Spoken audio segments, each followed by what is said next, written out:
नमस्कार दोस्तों, मैं आपका दोस्त और होस्ट सनी पेट एक बार फिर से आप सभी के बीच आप सभी का मैं स्वागत करता हूं। दोस्तों, आज हमारे बीच एक ऐसे व्यक्ति जिन्होंने अपने नाम के आगे एक टैग लगा दिया। जी हां दोस्तों, ये बहुत कम की लाइफ में होता है जो कि बहुत कुछ सोचते हैं और उसको बहुत कम समय में अचीव कर पाते हैं। और ऐसे ही हमारे बीच एक व्यक्ति हमारे बीच कुलवंत सिंह पोटल जी। सर, आपका बहुत बहुत स्वागत है। Thank you. तो सर, आपको कैसा फील हो रहा है इस टाइम पर? बहुत अच्छा फील हो रहा है, बहुत ही खुश हूँ और भी ज़्यादा खुश इसलिए हूँ क्योंकि मेरी वजह से बहुत से और लोग खुश हैं, इसीलिए मैं और भी ज़्यादा खुश हूँ। तो बहुत सारे लोग पहले सर ये तो सोच रहे होंगे कि किस लिए कॉन्ग्रेचुलेशन किया जा रहा है। तो दोस्तों, हम बता दें कि सर ने अभी हाल ही 20 तारीख को पीछे आज से 10-11 दिन के आसपास का समय हो चुका है। सर का रिजल्ट आ चुका है। सर ने HAS का एग्जाम क्वालिफाई कर लिया है। जी हाँ, तो सर एक बार फिर से आपको कॉन्ग्रेचुलेशन। तो सर, आपको अब कैसा फील हो रहा है? अब कैसे आप अभी के कुलवंत को और उस टाइम के कुलवंत को किस टाइप से देख रहे हो सर आप? पहले से ज़्यादा खुश हूँ। जी जी बिल्कुल सर। डिफरेंस तो ये खुशी है। तो सर के चेहरे पर ऑब्वियस सी बात है दिख ही रही है। जी। अब मेहनत अगर आपको रिजल्ट मिले, अकॉर्डिंगली आपको रिजल्ट अगर मिल जाए तो खुशी तो होती है। और दूसरा चेंज मुझे ये लग रहा है कि मैं काफ़ी और ज़्यादा कॉन्फिडेंट फील कर रहा हूँ। जी जी। तो ये दो मेजर डिफरेंसेस हैं जो मुझे लगता है मैं फील कर रहा हूँ। तीसरा, मुझे ये लगता है कि अब मैं और भी कुछ बड़ा कुछ बेहतर कर सकता हूँ। क्या बात सर। तो ये 3 चीज़ें हैं। जी, क्या बात सर। तो सर, आप अपना छोटा सा इंट्रोडक्शन, वैसे देने की जरूरत है नहीं, इतना बड़ा नाम अपने आगे आपने इतना बड़ा टैग लगा दिया है, तो सर फिर भी एक छोटा सा इंट्रोडक्शन सभी के लिए सर।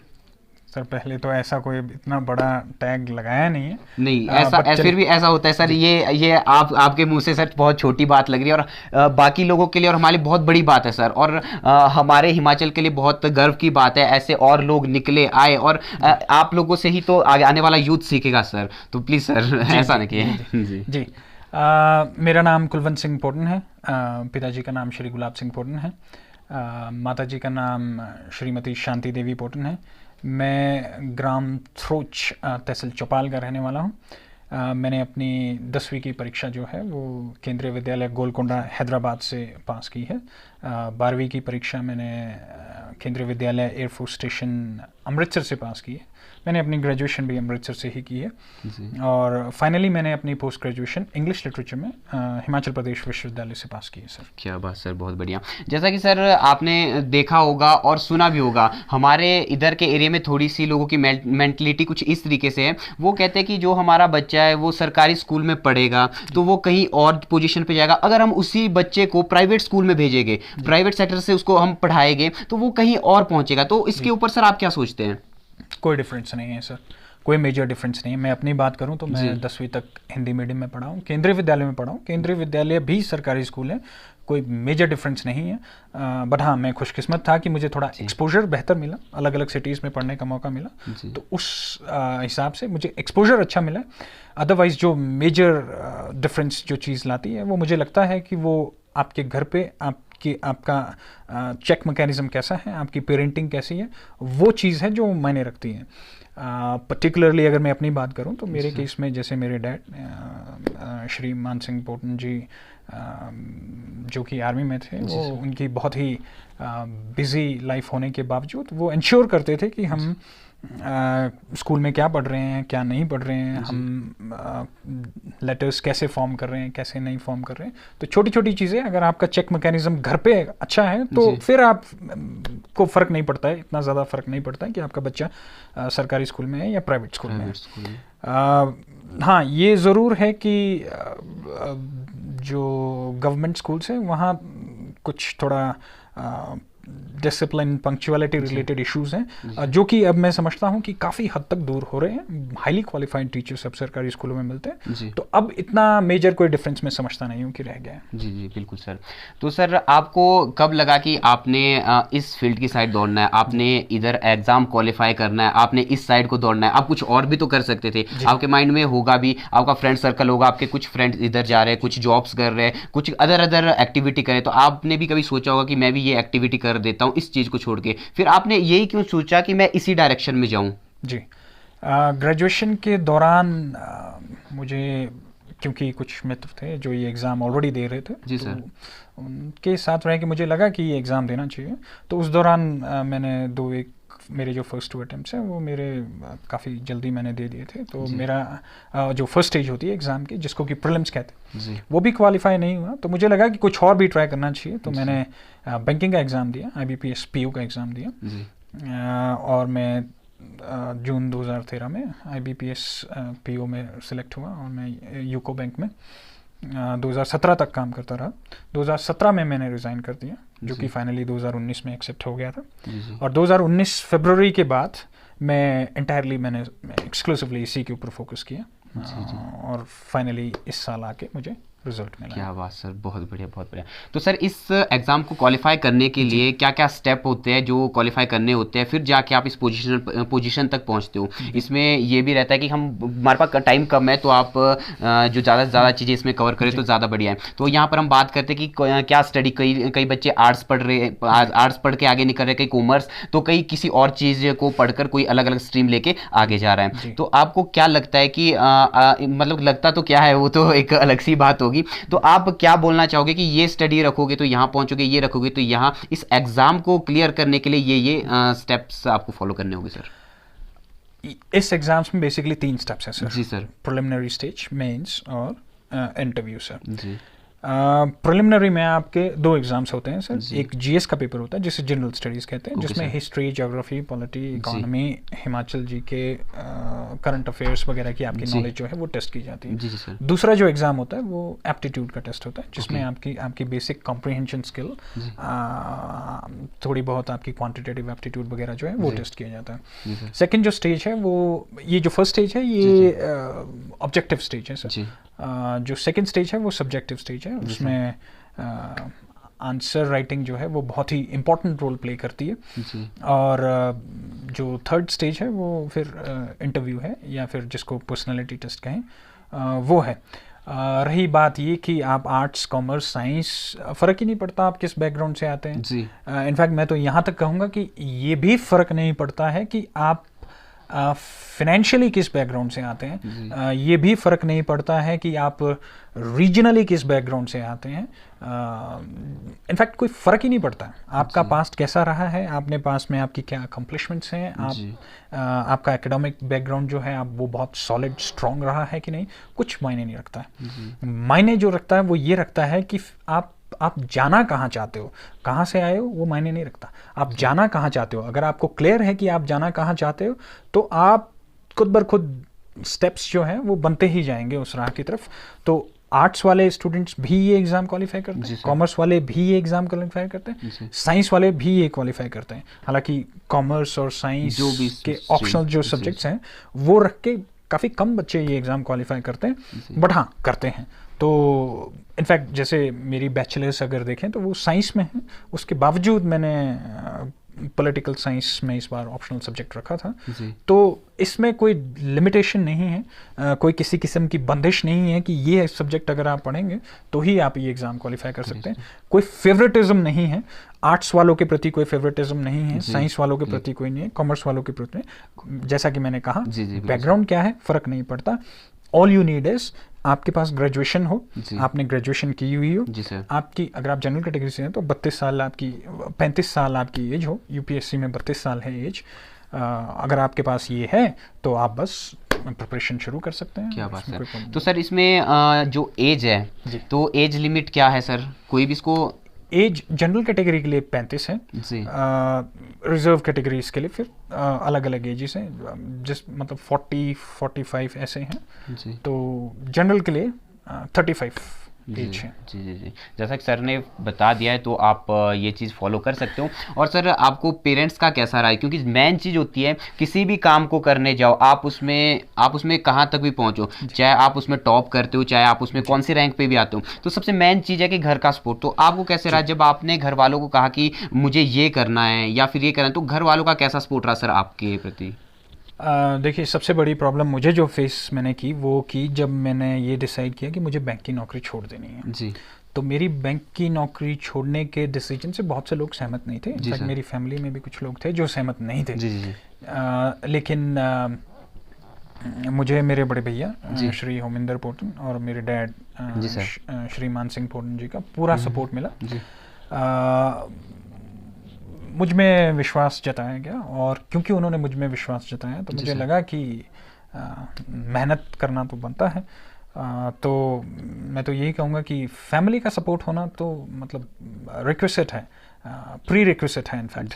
तो अगर आपकी फैमिली आपके साथ ऑन बोर्ड नहीं है तो मैं तो ये कहूँगा कि आप हो सके तो अपने पेरेंट्स को ऑन बोर्ड लीजिए, उनको कन्विंस कीजिए, अपनी फैमिली अपने फ्रेंड्स को ऑन बोर्ड लीजिए, क्योंकि जर्नी लंबी है।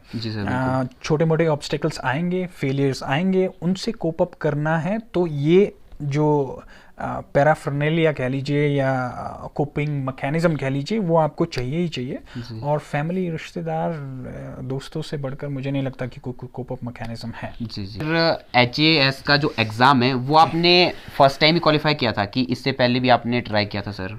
ये मेरा 4th अटेम्प्ट था सर जी। इससे पहले मैंने 3 बार ट्राई किया था। जो मेरी फर्स्ट 2 अटेम्प्ट्स थी वो मैंने बैंक में रहते हुए ही दे दी थी। तो मैं उन अटेम्प्ट्स में प्री भी क्वालिफाई नहीं कर पाया था। जी सर। जो 3rd अटेम्प्ट थी वो लास्ट ईयर थी, जिसमें कि मैं इंटरव्यू स्टेज तक पहुंचा था सर, और फाइनल मेरिट लिस्ट में मेरा नाम नहीं था सर। फाइनली इस साल जो है ये मेरी 4th अटेम्प्ट थी, और 4th अटेम्प्ट में मेरा नाम फाइनली। क्या बात सर, आपके चेहरे पे मुस्कान दिख रही है सर। तो इसमें सर जब आप एक बार आपने ट्राई किया नहीं पहुंचे, फिर दूसरी बार आपने ट्राई किया फिर भी नहीं पहुंचे, फिर सर आपने तीसरी बार ट्राई किया फिर भी नहीं पहुंचे, तो फिर आपको कैसा फील हुआ सर? थोड़ा सा होता है ना, एक बार ट्राई, कॉन्फिडेंस लेवल भी लो हो जाता है। बिल्कुल। फिर आपके मन में होगा मैं बार बार जा रहा हूँ, फिर मैं क्या कमी है मेरे अंदर, तो क्या फिर ऐसा तो होगा ही सर? बिल्कुल जी। जब आप मेहनत करते हैं, एक साल का लंबा प्रोसेस है सर जी। पूरी आप मेहनत करते हैं और फाइनली आपको जो रिजल्ट आप डिज़ायर कर रहे हैं वो नहीं मिलता, बहुत दुख होता है सर। और भी ज़्यादा दुख इसीलिए होता है क्योंकि आपको you need to start the entire process from ground zero. शुरू से आपने वो पूरा का पूरा प्रोसेस जो है वो स्टार्ट करना। बिल्कुल रोकना चाहूँगा सर यहाँ पे, मतलब इसमें ये चीज़ है, अगर मान के चलो आप किसमें 3 स्टेप बताए सर आपने, 3 स्टेप है, अगर आप 2nd स्टेप में पहुंच रहे हो, वहां पे फेल हो रहे हो, फिर आपको दोबारा स्टार्ट करना पड़ेगा। या आप 3rd स्टेप में पहुंच चुके हो, बड़ी मुश्किल से वो 2 स्टेप कंप्लीट हुए, ऐसा कुछ है नहीं सर इसमें कि आप 3rd स्टेप से स्टार्ट कर पाओ? नहीं सर, ऐसा कुछ नहीं है। अगर आप मेंस में रहते हैं तो भी आप दोबारा प्री से स्टार्ट करेंगे, अगर आप इंटरव्यू में रहते हैं तो भी आप प्री से दोबारा स्टार्ट करेंगे। तो ऐसा नहीं है कि ऑलरेडी 2nd स्टेज पे हूँ तो 3rd स्टेज से स्टार्ट करूँ, ऐसा इसमें नहीं है सर। तो बहुत मुश्किल है सर। और जैसा कि सर ने बताया, तो सर आप इसके बाद यंगस्टर को क्या कहना चाहोगे? यहाँ तक इन्होंने वीडियो देख दी है, इनको पता लग चुका है, जो भी यंगस्टर वगैरह इस टाइप पे वॉच कर रहे हैं, तो वो अंदर से होता है ना, काफ़ी सारे स्टूडेंट ऐसे हो गए कि अंदर से फील आगा नहीं यार मेरे को इस चीज़ में करना है, या कोई गलती से किसी के पास ये वीडियो पहुँच गई सर, वो इसी चीज़ की तैयारी कर रहे हैं और वीडियो पूर्ण तक पहुँच चुकी है सर, तो उनको आप सर क्या कहना चाहोगे? बेसिकली 2 चीज़ें में हैं जो मैं कहना चाहूँगा। एक तो आप पहले तो ये जान लीजिए कि आपकी इनर कॉलिंग क्या कहती है जी। क्या आपको लगता है कि अगर आप इस तरफ आते हैं जी तो आप खुश रहेंगे?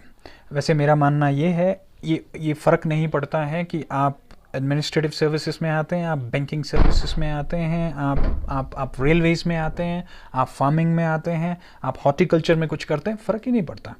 एज लॉन्ग एज आपको उस काम को करने में खुशी मिलती है तो आप उसमें बहुत सक्सेसफुल हो सकते हैं। तो पहले आप ये जान लीजिए, फर्स्ट स्टेप जो है वो ये है कि आप ये जान लीजिए कि आपको खुशी किस में मिलती है, आपका दिल क्या कहता है। आप दिल की सुनिए। आपने एक बार ये जान लिया है कि ये मेरी कॉलिंग है, आपका रास्ता जो है वो डिफाइंड हो जाता है। जी। आपका रास्ता डिफाइन हो गया, फिर आप उस रास्ते में अपनी पूरी एनर्जी लगा दीजिए। एनर्जी लगाने का फर्स्ट स्टेप है आप प्लान कीजिए, आप टाइम टेबल बनाइए कि ये चीज़ें मैंने फॉलो करनी है। आप सिलेबस जान लीजिए, कोई भी एग्ज़ाम आप देते हैं आप सिलेबस जान लीजिए, उसका सिलेबस क्या है। सिलेबस को मैं तो यहाँ तक कहूँगा कि आप बाय हार्ट कर लीजिए, line by line, word by word उसको बाय हार्ट कर लीजिए। आपने सिलेबस बाय हार्ट कर लिया। सेकंड स्टेप इज़ आप प्रीवियस ईयर्स के क्वेश्चन पेपर सॉल्व करना शुरू कीजिए। उससे क्या होगा, आपको एग्जैक्टली ये आइडिया लगना शुरू हो जाएगा कि एग्जामिनेशन में किस तरीके से क्वेश्चंस पुट अप होते हैं। थर्ड जो स्टेप है, आप पढ़ना शुरू कीजिए, आप जो है इंफॉर्मेशन गैदर करना शुरू कीजिए, क्योंकि आपकी जो नॉलेज है वो विदाउट इंफॉर्मेशन तो हो नहीं सकती है। आप इंफॉर्मेशन कहीं से न्यूज़पेपर से उठाएंगे, बुक से उठाएंगे, वो रॉ इंफॉर्मेशन है। उस इंफॉर्मेशन को आप एनालाइज करेंगे, उस इंफॉर्मेशन को आप प्रोसेस करेंगे, तब जाके वो जो इंफॉर्मेशन है वो नॉलेज में कन्वर्ट होगी। और नॉलेज में जो ये कन्वर्जन है ये एक लॉन्ग ड्रॉन आउट प्रोसेस है। तो पेशेंस रखिएगा, हार्डवर्क करते रहिएगा, कंसिस्टेंट रहिएगा। व्हेन आई से consistent, I do not mean कि आप 15 से 20 घंटे पढ़िए। व्हाट आई मीन इज आप 6 से 8 घंटे पढ़िए, बट कंसिस्टेंटली पढ़िए। ये नहीं कि एक दिन आपने 15 घंटे पढ़ लिया और दूसरे दिन आपने कुछ नहीं किया। कंसिस्टेंटली पढ़िए। स्लो एंड स्टडी प्रोसेस है। धैर्य बनाए रखिए, पेशेंस बनाए रखिए। Perseverance is the key word. Perseverance in the sense कि फेलियर्स आना लाजमी है। आप अपने आप को बहुत सौभाग्यशाली मानिएगा अगर आपका फर्स्ट अटेम्प्ट में ही ये एग्ज़ाम हो जाए। हालांकि बहुत से लोग हैं जो फर्स्ट अटेम्प्ट में ये एग्ज़ाम क्वालिफाई कर देते हैं, पर वो भी एक्चुअली इस प्रोसेस में बहुत पहले से लग जाते हैं। वो जो भी कहें कि मैंने सिर्फ 6 महीने पढ़ाई की और ये एग्ज़ाम हो गया, मैं इन चीज़ों को नहीं मानता हूँ, क्योंकि ये लॉन्ग ड्रॉन आउट प्रोसेस है। टाइम लगता है, समय लगता है। पेशेंस रखिए, परसिवियरेंस चाहिए, कंसिस्टेंसी रखिए, और जो आपका दिल कहता है वो कीजिए। फैमिली जो है वो आपका लाइफ सस्टेनिंग मैकेनिज्म के तौर पे आपका काम करेगी। इसीलिए मैं कहता हूँ कि stay connected with your family. Seclusion में मत चले जाइएगा कि मुझे सिर्फ और सिर्फ एक्सक्लूसिवली पढ़ाई ही करनी है, और क्योंकि जब फेलियर्स आएंगे तो यही life sustaining mechanism, coping mechanism जो है वही आपको काम आता है, वही आपका मोरल जो है वापस बूस्टअप करता है, और आप वापस एक बार फिर से दौड़ में उतरने का धैर्य जुटा पाते हैं। क्या बात, बहुत बढ़िया सर। कहते हुए सर कि बार बार प्रयास करने से सफलता मिलती है। बिल्कुल आपने भी एक बार प्रयास किया, नहीं सफलता मिली, दूसरी बार, तीसरी बार, फिर चौथी बार फाइनली आप यहाँ तक पहुंच चुके हैं सर। तो जैसा कि सर ने बताया कि भाई जो भी आपका टारगेट है, पहले टारगेट देखो अपना कि आप क्या कर सकते हो, दिल क्या चाहता है आपका, तो ग्राउंड मैप बनाओ, मैप बनाने के बाद उस पर जुट जाओ और अचीव कर लो, जैसा कि सर ने भी किया है। बिल्कुल। और देखिए, आप जो देखते हैं वो एक्चुअली फाइनल प्रोडक्ट देखते हैं। आप लेट्स से आप सड़क पे चल रहे हैं, आपको कोई शानदार फिजिक वाला बंदा, इंसान देखने को मिलता है, तो आपको लगता है कि वाह यार, क्या फिजिक है, क्या बॉडी है। बट एक्चुअली आपको जो नहीं दिख रहा है वो चीज ज्यादा इंपॉर्टेंट है। और वो जो आपको नहीं दिख रहा है वो नहीं दिख रहा, वो क्या नहीं दिख रहा है, उसकी मेहनत जो उसने एक 4 दीवारी के अंदर की है, जो पसीना उसने बहाया, वो आप नहीं देख पा रहे हो। आप सिर्फ और सिर्फ उसकी फिजिक देख पा रहे हो, और उससे आपको लगता है कि वाह यार, काश मेरी भी ऐसी फिजिक होती। आपकी भी हो सकती है। इनफैक्ट मुझे 2 लाइनें याद आई। इंग्लिश में एक कहावत है, the more you sweat in peace the less you bleed in war. तो 4 दीवारी में आप कितनी मेहनत करते हैं, अलोन, अलूफ, अकेले रह के आप कितनी मेहनत करते हैं, वो डिसाइड करेगा कि आप जब कल को रियली वॉर में या एग्जाम में उतरते हैं तो वहाँ आपका क्या हाल रहने वाला है। वो मेहनत डिसाइड करेगी जो आपके स्टडी रूम के अंदर आपने की है। जी बिल्कुल। तो मेहनत कीजिए, जमकर मेहनत कीजिए, जमकर लाइफ को एंजॉय कीजिए, सोशल रहिए, कनेक्टेड रहिए, पॉजिटिव रहिए, अच्छा खाइए, अच्छा पिए, घूमिए फिरिए, नेचर वॉक में जाइए, रनिंग कीजिए, एक्सरसाइज कीजिए। होगा। आप ये एग्जाम नहीं होगा, हर कोई इस एग्जाम के लिए नहीं बना है। जी बिल्कुल सर। पर ये एग्जाम नहीं होगा। बहुत ही शानदार प्रोसेस है, बहुत ही अच्छी नॉलेज आप गैदर करेंगे, आप कुछ ना कुछ लाइफ में बहुत अच्छा कर ही लेंगे, ये मान के चलिए। क्या बात सर, बहुत बढ़िया। तो सर आपसे बहुत सारी बातें होगी, बहुत अच्छा लगा सर बात करते। अब जाते जाते एक लास्ट क्वेश्चन सर, आप अपने को 5 साल आज और आज से आने वाले 5 साल के बाद कहाँ पर देखते हो सर आप? सर देखता तो यहीं पर हूँ जी। पर मैं चाहूँगा, जी सर, मेरी दिली तमन्ना ये है कि मैं जहाँ भी काम करूँ वहाँ मैं बहुत लोगों को बहुत ही अच्छे से सर्व कर पाऊँ। क्या बात सर। इनफैक्ट ये मैंने कहीं और भी कहा है कि जी सर, मेरा ऑफिस जो भी हो, मेरा ऑफिस लिटरली एक किराना शॉप की तरह होना चाहिए, जहाँ जिसको जो ज़रूरत है वो अपने काम के लिए बेधड़क बेझिझक आए। उसको ऐसा ना लगे मैं किसी एडमिनिस्ट्रेटिव ऑफिस में जा रहा हूँ, उसको ऐसा लगे, इतना नॉर्मल लगे कि एज इफ मैं किसी किराने की शॉप में जा रहा हूँ, मुझे वहाँ काम अपना जो लेना है वो लेना है, और मैं भी इतनी वार्मथ से और इतनी जल्दी, इतनी प्रॉम्प्टली सर्व कर पाऊँ जैसे कोई किराना शॉप ओनर करता है। क्या बात। तो अगर मैं ये सोचता हूँ, अगर मैं इसको इम्प्लीमेंट कर सका, जी सर, अप्लाई कर सका, तो मैं समझूंगा कि 5 साल क्या 10 साल 20 साल जितने भी साल लग जाएं ये करने में, I'll be a satisfied man। क्या बात सर, बहुत बढ़िया सर, आपसे बात करके बहुत अच्छा लगा और इतने अच्छे अच्छे थॉट हमारे को आपसे मिले तो हम भी ज़रूर चाहेंगे कि अपनी लाइफ में फॉलो करें सर। तो सर हमारे से बात करने के लिए बहुत बहुत धन्यवाद सर। और जितने भी दोस्त हमें देख रहे हैं, जितने भी लोग इस टाइम पर हमें वॉच कर रहे हैं, तो इस वीडियो को आप ज़्यादा से ज़्यादा शेयर करें। अगर वीडियो में जो भी आपको अच्छा लगा प्लीज़ कमेंट बॉक्स में ज़रूर बताएं। और सर ने काफ़ी यंगस्टर के लिए काफ़ी अच्छी अच्छी बातें बताई है, तो प्लीज़ वो अपनी लाइफ में आप ज़रूर फॉलो करें। इसी तरह के और चेहरे हमारे साथ आप देखना चाहते हैं तो आप YouTube चैनल को सब्सक्राइब करें और वीडियो को ज्यादा से ज्यादा शेयर करें। और मैं मिलता हूं नेक्स्ट वीडियो में। Thank you so much sir.